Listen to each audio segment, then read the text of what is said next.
السلام علیکم ورحمۃ اللہ وبرکاتہ۔ وعلیکم السلام ورحمۃ اللہ پارہ نمبر وبرکاتہ۔ 18 سورۃ المومنون، آیت نمبر 5، آیت نمبر 5۔ والذین هم لفروجہم حافظون۔ اعوذ باللہ من الشیطان الرجیم۔ اعوذ باللہ من الشیطان الرجیم۔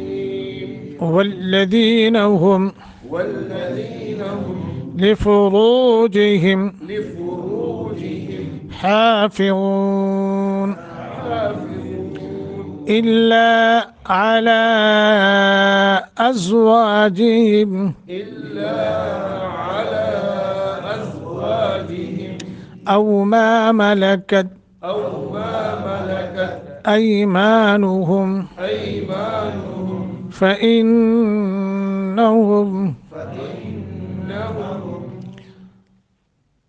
غير ملومين غير ملومين فمن ابتغى وراء ذلك فأولئك هم العادون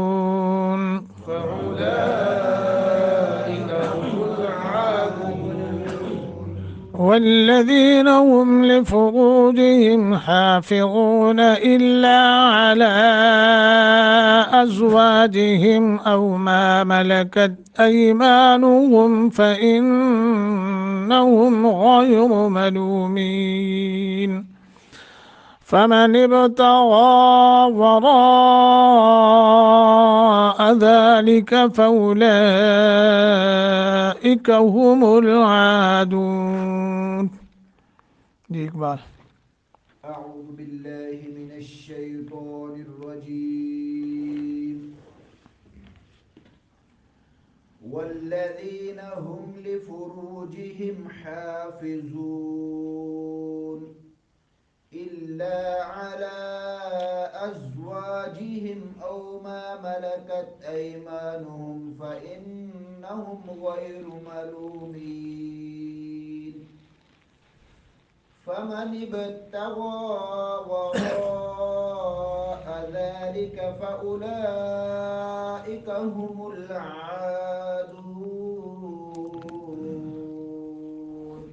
والذین هم ہم لمبا نہیں کرنا، لفرو را کو موٹا کر کے اور ایک الف کے برابر کھینچنا ہے چونکہ حروف مدہ بنتا ہے۔ لفروجہم حافظون حافظون الا ایک سیکنڈ کی مد کریں گے، لام کے آگے الف ہے، اعلی عین کا مخرج ادا کرتے ہوئے لام کو زیادہ لمبا کریں گے چونکہ مد منفصل ہے۔ اعلی الا علی یہ ہوگی شکل پڑھنے کی، الا علی ایسے کر کے۔ ازواجہم زا اور واو کو موٹا کرنا ہے، زا کا مخرج ازواجہم او ما ملکت ایمانہم حروف لین ہے۔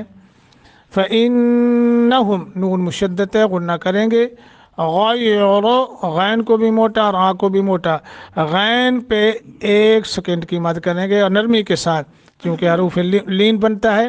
غیر ملومین غیر را کو موٹا، ملومین ملو لو لام یہ حروف مدہ ہے، ایک سیکنڈ کی مد، مین مد عارض طول توسط قصر کر سکتے ہیں۔ فمن ابتغى نب با پہ قلقلہ، طغى غین کو موٹا کریں گے، کھڑی زبر ہے لمبا کریں گے، ورا دونوں کو موٹا کرنا ہے اور مد متصل ہے، اس کو بہت زیادہ لمبا کریں گے، وراء ایسے کر کے، ذالک ذال، فاولئک مد متصل ہے، لمبا کریں گے. ہم العادون، عین کے آگے الف ہے، ایک الف کے برابر مد کریں گے. دون مد عارض، طول توسط قصر تینوں کر سکتے ہیں. والذین، اور وہ لوگ کہ ہم وہ لفروجہم اپنی شرمگاہوں کی حافظون حفاظت کرنے والے ہیں. الا مگر علی ازواجہم اپنی بیویوں سے، او یا ما ملکت جن کنیزوں کے مالک ہوئے، ایمانہم ان کے دائیں ہاتھ، فإنہم تو بلا شبہ ان سے جنسی خواہش پوری کر سکتے ہیں، کرنے میں وہ غیر نہیں ہے ملومین ملامت زدہ. فمن ابتغى، فمن پھر جو شخص ابتغاء تلاش کرے، وراء سوائے، ذالک ان کے، فاولئک تو یہی لوگ ہیں، ہم ہیں، العادون حد سے گزرنے والے. یہ وہ معاشرتی مسائل ہیں، اخلاقیات میں تو آتے ہیں، اور ان صفات جو 10 صفات ایک پیدائشی اور طبی عادت بن جانی چاہیے ان میں بھی آتے ہیں، اخلاقیات میں بھی آتے ہیں، اور معاشرتی مسائل میں بالخصوص یہ مسائل جو ہے ہمارے سامنے ہیں. اللہ سبحانہ و تعالیٰ فرماتے ہیں والذین هم لفروجہم حافظون. پاک دامنی کی صفت اگرچہ وہ پیچھے ہم نے پڑھا تھا نا، والذین هم عن اللغو معرضون، لغو اور اعراض میں شامل ہے یہ بات، یعنی والذین هم لفروجہم حافظون. تو میں نے کل آپ کو عرض کیا تھا نا کہ لغو کیا ہے، کہ انسان کے تمام افعال و اقوال، تو جو افعال ہیں، افعال ان میں بدکاری آتی کہ نہیں آتی، زنا آتا ہے کہ نہیں آتا، ٹھیک ہے نا جی، آتا ہے نا. آ گیا اس میں یہ مسئلہ کل ہی میں سے، بدکاری، زنا، اور یہ زنا کی کئی قسمیں ہیں، آنکھ کا زنا، کان کا زنا، زبان کا زنا، ٹھیک ہے جی، دماغ کا زنا، اور پھر ایک بڑا سرمے دانی میں سرمچو ڈالنے کا گناہ، ٹھیک ہے جی. یہ گناہوں کی قسمیں ہیں. کسی کو نظر بد سے دیکھا غیر محرم عورت کو تو یہ بھی اس میں آتا ہے جی. تو لیکن اس میں شامل تھا، یہاں کیوں اللہ نے الگ سے بیان فرمایا؟ اس لیے کہ نفس کی سب سے منہ زور قوت پر قابو رکھنے کی اہمیت اللہ نے یہاں بیان فرمائی. اس کی وجہ سے اس کو الگ جو ہے ذکر فرمایا کہ جو المؤمنون ہیں، ایمان کے تمام اعمال جو ہے اس میں شامل ہیں مؤمن میں، مگر بعد میں 7 چیزوں کو اللہ نے ان کی اہمیت کے پیش نظر الگ جو ہے بیان فرمایا ہے. وہ 7 چیزیں جو ہم کچھ کل پڑھی ہیں، کچھ آج پڑھ رہے ہیں. الا علی ازواجہم، پہلے فرمایا کہ وہ اپنی شرمگاہوں کی حفاظت کرتے ہیں، مطلب یہ ہے کہ وہ غیر محرم کی طرف دیکھنا بھی گوارا نہیں کرتے. اور ایک حدیث میں آتا ہے جو اچانک نظر پڑ جائے وہ اس کی معافی مل جائے گی، لیکن دوبارہ اس کو جو دیکھنا ہے وہ گناہ کے زمرے میں آئے گا. کوئی غیر محرم عورت ہے، لیکن میرے بھائیوں آج ہمارے معاشرے میں ہم سب اس میں شامل ہیں. ہماری تو بے لگامی ہے، ہم تو ہمارے سامنے تو کوئی گزر جائے تو اللہ معاف فرمائے، اللہ معاف کرے، اللہ معاف کرے. اپنی غلطی کو تسلیم کر لینا بھی میرا خیال ہے اچھی بات ہے. ہم تو گھور گھور کے دیکھتے ہیں، ہے ایسا کہ نہیں؟ بہرحال ہم حکم کیا ہے اہل ایمان کو کہ وہ غیر محرم کی طرف نہ دیکھیں، اپنے شرمگاہ کی مضبوط جو ہے نا وہ حفاظت کریں، لنگوٹا کسے ہوئے مضبوط ہو جائیں.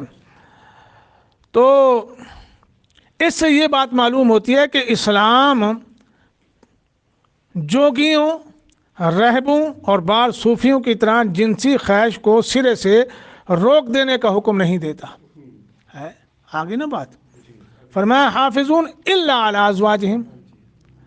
یہ آپ کو معلوم ہے صوفی لوگ جو ہے نا وہ جس کو کہتے ہیں جی وہ آتا ہے 28 پارے میں سورۃ حدید کے اندر، راہبوں و راغبوں ایسے کر کے لفظ ہے، ہاں اس طرح کوئی آتا ہے نہیں، وہ اور آتا ہے لفظ رہبانیت و رہبانیہ نبتدعوہا کے لفظ آتے ہیں، و رہبانیہ. یہ رہبانیت کا مطلب وہ صوفی جو نکالتے ہیں یا بعد لوگ کہیں جو نجومی ہیں وہ کہ جی بالکل الگ تھلگ او جنگل میں چلے جانا اور وہیں بیٹھ کے وہ اللہ کے ساتھ لو لگا لینا. ٹھیک ہے، یہ رہبانیت ہے. تو اسلام اس کی اجازت نہیں دیتا، اور نہ اسلام یہ کہتا ہے کہ تمہاری جو وہ جنسی خواہشات ہے اس کو پورا نہ کرو. حافظون کا مطلب یہ ہے کہ غیر محرم سے حفاظت ہے، اور فرمایا کہ جنسی خواہش کو سرے سے روک دینے کا حکم نہیں دیتا اسلام، بلکہ کیا کرتا ہے اسلام؟ کہتا ہے کہ اپنی جو وہ منکوہ ہیں، بیویاں ہیں، یا پھر وہ لونڈیاں جو اس کو ملی ہیں مال غنیمت میں، ان کے ساتھ وہ کیا مباشرت کر سکتے ہیں، جماع کر سکتے ہیں. یہ اللہ تعالیٰ نے جو نکاح کا حکم دیا ہے تو قرآن میں ہے وَأَنكِحُوا الْأَيَامَ مِنكُمْ وَالصَّالِحِينَ مِنْ عِبَادِكُمْ وَإِمَائِكُمْ إِنْ يَكُونُوا فُقَرَاءَ يُغْنِهِمُ اللَّهُ مِنْ فَضْلِهِ وَاللَّهُ وَاسِعٌ عَلِيمٌ. اور اپنے میں سے بے نکاح مردوں عورتوں کا نکاح کر دو، اور اپنے غلاموں اور اپنی لونڈیوں سے بھی ان کا بھی نکاح کر دو، جو نیک لوگ ہیں ان میں سے نکاح کر دو. اگر وہ محتاج ہیں تو اللہ ان کو غنی کر دے گا، اپنے فضل سے مالدار کر دے گا. یہ مت خیال کرو کہ یہ تو غریب ہے، کھلائے گا کہاں سے، کمائے گا کہاں سے، یہ خود بیچارہ اپنا کما کے کھا نہیں سکتا تو بیوی کو کہاں سے کھلائے گا. یہ بھی آج کل وہ سانحہ ہے ہمارے معاشرتی معاملہ میں جو ہے نا جی. بلکہ اچھے خاصے پڑھے لکھے ایمان والے لوگ اس سوچ میں رہتے ہیں کہ بچے کو پڑھاؤں گا، پھر وہ پڑھ جائے گا، تعلیم یافتہ ہو جائے گا، پھر اس کی نوکری لگے گی، نوکری کے بعد پھر اس کی شادی کروں گا. کیوں؟ پہلے نہیں، وہ تعلیم بھی حاصل نہیں کر سکے گا، اور پھر خصوص جو ہے شادی کر دی گئی تو پھر کہاں سے کمائے گا، کیسے کھلائے گا بیوی کو. یہ سوچ کتنی گندی سوچ ہے. ہاں ایسی کرتا کیا ہے، نوکری ہے کہ نہیں ہے، سرکاری ہے یا غیر سرکاری ہے، پرائیویٹ ہے. ہائے ہائے استغفر اللہ الیاذ باللہ. قرآن کیا کہتا ہے کہ نہیں نہیں، تم میں سے جو نیک لوگ ہیں بے نکاح ہیں ان کا نکاح کر دو. اور فرمایا ان یکونوا فقراء یغنیہم اللہ، بلکہ جو تمہارے لونڈیاں اور غلام ہیں نا، غلام یا لونڈیوں کا نیک جو تمہارے غلام ہیں ان کے ساتھ کر دو. وہ غریب ہیں اس کی پرواہ نہ کرو. فسوف ان یکونوا فقراء یغنیہم اللہ، اگر فقیر ہیں، اللہ فرمائے فقیر ہیں، غریب ہیں، نوکری نہیں ہے، تنگ دستی ہے، کما نہیں سکتے، اللہ ان کو غنی کر دے گا. تمہاری یہ سوچ غلط ہے کہ وہ نوکری لگے گی، تعلیم حاصل کرے گا، یہ کرے گا، وہ کرے گا، وہ شادی کے بعد غریب ہو جاتے پھر کیا کریں؟ جو نوکری والے بھی خرچہ پورا نہیں کر سکتے. ہاں جی، تو یہ غلط سوچ ہے. یہ معاشرتی مسائل ہیں، اللہ تعالی ہمیں ان کو سمجھنے کی توفیق عطا فرمائے. تو بلکہ ایک حدیث میں بھی آتا ہے رسول اللہ صلی اللہ علیہ وسلم نے ان 3 صحابہ جن میں سے ایک نے یہ کہہ دیا میں نکاح نہیں کروں گا، اور ایک نے کہا تھا میں نے یہ کروں گا وہ کرا، تو نبی علیہ الصلوۃ والسلام کی حدیث ہے، آپ نے فرمایا اما واللہ انی لاخشاکم للہ واتقاکم لہ لکنی اصوم وافطر واصلی وارقد واتزوج النساء فمن راغب عن سنتی فلیس منی. نبی علیہ الصلوۃ والسلام نے فرمایا اللہ کی قسم میں تم سے زیادہ اپنے اللہ سے ڈرنے والا ہوں، اور تم سے زیادہ اللہ کے عذاب سے بچنے والا ہوں، اللہ کی نافرمانی سے بچنے والا ہوں. لیکن اس کے باوجود میں روزہ رکھتا ہوں، چھوڑتا بھی ہوں، اور میں قیام اللیل بھی کرتا ہوں، یعنی نمازیں بھی پڑھتا ہوں، تہجد پڑھتا ہوں، اشراق پڑھتا ہوں، سوتا بھی ہوں، اور میں عورتوں سے نکاح بھی کرتا ہوں. پھر جو میری سنت سے بے رغبتی کرے گا وہ مجھ سے نہیں ہے. ایک تو یہ مسئلہ ہمارے سامنے آ گیا. دوسرا الا علی ازواجہم او ما ملکت ایمانہم سے معلوم ہوا کہ شہوت پوری کرنے کے لیے مسلمان مرد کے پاس صرف 2 راستے ہیں. 2 راستے، ایک کون؟ ایک بیوی، اور دوسرا لونڈی. ٹھیک ہے جی. لونڈی معلوم ہے آپ لوگوں کو کہ جہاد فی سبیل اللہ کیا جائے نا جی کافروں کے ساتھ، مشرکوں کے ساتھ، ان کی جو عورتیں مسلمانوں کے قبضے میں آ جائیں تو وہ مسلمانوں کے لیے لونڈی ہوں گی، حلال ہو جائیں گی. اچھا لونڈی کے لیے نکاح شرط نہیں ہے، لونڈی آ جائے، تقسیم ہو جائے، امیر المومنین جو مجاہدین کا ہے وہ تقسیم کر دے، جس حصے میں جو آ گئی عورت اس کے لیے نکاح نہیں ہے، وہ جائز ہے، اس کے ساتھ مباشرت کر سکتا ہے، اور جو آزاد عورت ہے اس کے لیے نکاح شرط ہے، آزاد عورت کے لیے نکاح شرط ہے، منقوع جس کو نکاح کہتے ہیں، تو نکاح کے بعد ہی جو ہے وہ اپنی بیوی سے اور لونڈی سے کیا کر سکتا ہے، اپنی جنسی خواہشات کو پورا کر سکتا ہے۔ اللہ اکبر۔ اسی طرح خامند یا لونڈی کا مالک جو ہے، اور جب بیوی خامند کے لیے حلال ہوئی تو خامند بھی اس کے لیے حلال ہو گیا خود بخود۔ اور یاد رکھنا ایک مسئلہ اور یہاں نوٹ فرما لیں، لونڈی کے ساتھ مباشرت مالک جو بنے گا لونڈی کا وہ کر سکتا ہے، مگر اسی طرح آزاد عورت ہے، جہاد میں حصہ لیا یا اس کو تقسیم میں کوئی غلام مل گیا، ہاں غلام مل گیا کہ اس کو آزاد عورت مسلمان کو، تو وہ اپنے غلام سے مباشرت نہیں کر سکتا۔ صرف لونڈی کے ساتھ۔ ہاں مسئلہ ہے، ٹھیک ہے نا جی، یہ آپ ضرور مسئلہ یاد رکھیں۔ لونڈی جو ہے وہ اپنا غلام جو ہے وہ اپنی مالکہ کے ساتھ مباشرت نہیں کر سکے گا، یہ مسئلہ